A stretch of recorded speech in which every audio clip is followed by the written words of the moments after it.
तस्य मुरारी समर्थ्या तस्य यमः किम कुरुते चर्चा। और गीता स्वयं कहती है स्वल्पमप्यस्य धर्मस्य त्रायते महतो भयादि। इस धर्म का थोड़ा सा भी अंश आपको बहुत बड़े भय से बचाता है। अब वो क्या कारण है कि गीता इतनी लोकप्रिय है? जैसे सर्वोपनिषद तो उपनिषद है, उपनिषद से ही गीता का जन्म हुआ है, लेकिन गीता इतनी लोकप्रिय क्यों है? मुझे 4 कारण दिखते हैं मोदी जी। पहला कारण यह है कि गीता संघर्ष का शास्त्र है और आज हम लोग संघर्ष की परिस्थिति में हैं। हम उपनिषद का बिल्कुल वातावरण अलग था, बैठे हुए आराम से हिमालय की किसी पर्वत चोटी पे आश्रम में, लेकिन गीता में तो वहां युद्ध शुरू हो रहा है, शंख बज चुके हैं, पक्षपात तैयार हो रहे हैं उसके बीच में। तो ये याद रखा जाए कि कुरुक्षेत्र केवल हरियाणा में एक स्थान नहीं है, हम सब के अंदर कुरुक्षेत्र है। हमारे अंदर ही दैविक और आसुरिक शक्तियों का युद्ध हो रहा है, इसलिए हम लोग संघर्ष में, और आजकल विशेषकर संघर्षमय परिस्थिति में है, इसलिए ये हमें बहुत आकर्षित करता है, पहला कारण। दूसरा कारण ये है कि भगवत गीता के गुरु का विलक्षण स्वरूप, हर एक उपनिषद के गुरु हैं, आप जानते हैं, याज्ञवल्क्य हैं, जनक हैं, अंगिरस इत्यादि हैं, लेकिन यहां तो भगवान श्री कृष्ण स्वयं है। कस्तूरी तिलकम ललाट फलके वक्षस्थले कौस्तुभम नासाग्रे नवमौक्तिकम करतले वेणुम करे कंगनम सर्वांगे हरिचंदनम च कलयन कंठे च मुक्तावलीम गोप स्त्री परिवेष्टितो विजयते गोपाल चूड़ावन। जहां कृष्ण स्वयं गुरु हो उसका तो आकर्षण होना ही है, बड़ा मुश्किल। तीसरी बात मोदी जी, जो गीता में गुरु और शिष्य का एक अद्भुत संबंध है वो मैंने और कहीं नहीं देखा। जब विराट स्वरूप दर्शन हो जाता है, अर्जुन प्रणाम करते हैं, तस्मात् प्रणम्य प्रणिधाय कायम प्रसादयाम, तो हम ईशमीड, मैं साष्टांग करता हूं। किस प्रकार का व्यवहार मांगते हैं? पितेव पुत्रस्य सखेव सख्यु प्रिया प्रिया ऋषिदेव। देखिए कैसी अद्भुत बात है, पिता पुत्र का प्यार, सखा मित्र का प्यार और प्रिय प्रियतम का प्यार, तीनों का सम्मिश्रण जो है वो संबंध है कृष्ण और अर्जुन का। ये और किसी शास्त्र में हमने ऐसा नहीं देखा।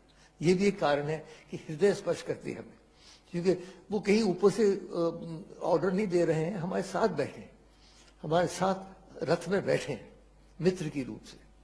और चौथी बात यह है सार्वजनिक व्यवहारिकता। गीता किसी एक वर्ग, किसी एक वर्ण, किसी एक धर्म, किसी एक देश तक सीमित नहीं है।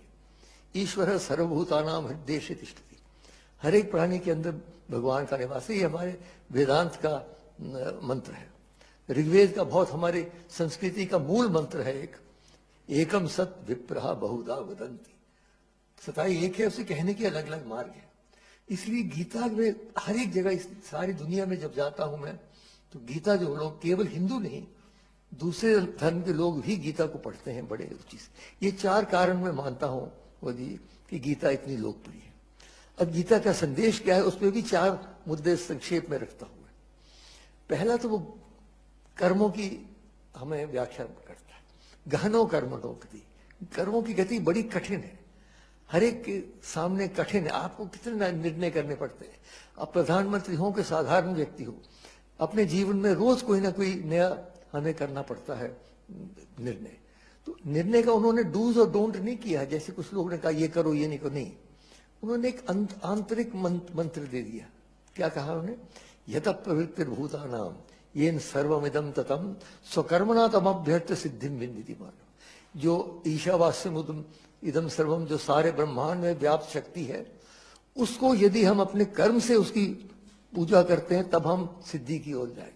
उसका अर्थ ये निकला कि जो भी हमारे इष्ट हैं, मैं भगवान शंकर का भक्त हूं, यत यत कर्म करोमि तत् तत् अखिलम शंभो तबारात।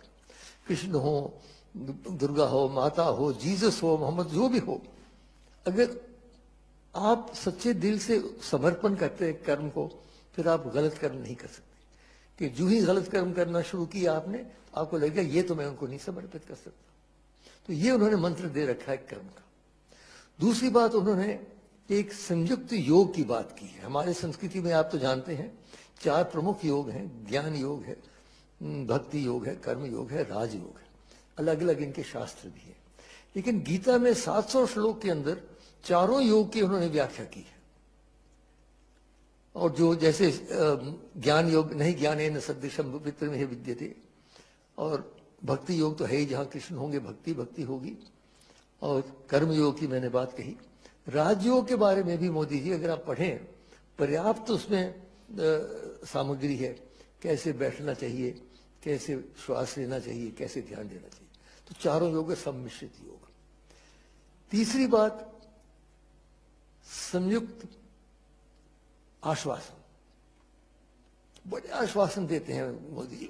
यदा यदा हि धर्मस्य ग्लानिर्भवति भारत अभ्युत्थानाम धर्मस्य तदात्मानं सृजाम्यहं परित्राणाय साधूनां विनाशाय च दुष्कृतां धर्म संस्थापनार्थाय संभवामि युगे। और कौन्तेय प्रतिजानीहि न मे भक्त प्रणश्यति। लेकिन अब मैं एक नई बात कहूंगा। वो जो आश्वासन आप अगर आश्वासन देते हैं कोई लोकसभा में, तो 1 साल के बाद लोग कहेंगे प्रधानमंत्री आपने आश्वासन दिया था, पूरा कीजिए। तो श्री कृष्ण को ऐसे ही जाने थे, बांसुरी बजाते बजाते आश्वासन दे के निकल जाए। बांधना है उनको कैसे बांध सकते हैं? भक्ति से ही बांध सकते हैं, और तो कोई तरीका है नहीं। और एक और बात मैं कहूं, मोदी जी शायद पहली बार आपने सुना हो, अगर हमें भगवान की आवश्यकता है तो भगवान को भी हमारी आवश्यकता है, याद रखिए। मानव की सहयोग के बिना भगवान का कार्य पूरा नहीं होता। नहीं तो सुदर्शन चक्र था, चला लेते, युद्ध खत्म कर लेते। नहीं, क्यों अर्जुन के पीछे पड़ रहे? खड़े हो जाओ, निमित्त मात्र, मैंने सबको मार रखा है, खड़े हो जाओ। खड़े क्यों? क्योंकि हमारे सहयोग के बिना उनका कार्य पूरा नहीं। श्री राम ने भी जब चढ़ाई करनी थी श्रीलंका पर, तो अयोध्या से कोई नहीं आया। वहां के जो वनवासी है, और बहुत प्रगतिशील वनवासी है, ये दुर्भाग्य है कि हमारे उत्तर भारत के कवियों ने उनको वानर कह दिया, तो लोग समझते हैं वानर है। वानर नहीं है, बहुत ही प्रगतिशील। उनके देखिए कितनी बड़ी राजधानियां थी। तो इसलिए वो सब इकट्ठे किए, वो सेना बनी, तब जाके उनका कार्य पूरा हुआ। तो इसलिए हमें भगवान को बांधना है। जो आश्वासन ने किए कि नहीं तो ये ना हो जाए कहीं मोदी जी कि हमने माना कि तगाफुल ना करोगे लेकिन खाक हो जाएंगे हम तुमको खबर होने तक। वो आश्वासन दे के जो चले गए बांसुरी बजाते बजाते, तो हम सब यहीं रह गए। और चौथी और अंतिम बात मैं कह रहा, संयुक्त समर्पण। अंत में जब सारी गीता समाप्त हो जाती है, गीता तो प्रश्नोत्तरी है, आप जानते हैं, उपनिषद भी प्रश्नोत्तरी, हमारी संस्कृति ही प्रश्नोत्तरी की संस्कृति है। तो गीता में जो अंत में सब समाप्त हो जाता है, तो भगवान एक अपना श्लोक बोलते हैं। क्या कहते हैं? सर्व धर्मान परित्यज्य माम एकम शरणम व्रज अहम त्वा सर्व पापेभ्यो मोक्षयिष्यामि। सब धर्म क्या? धार्यते इति धर्म, जो धारण करता है।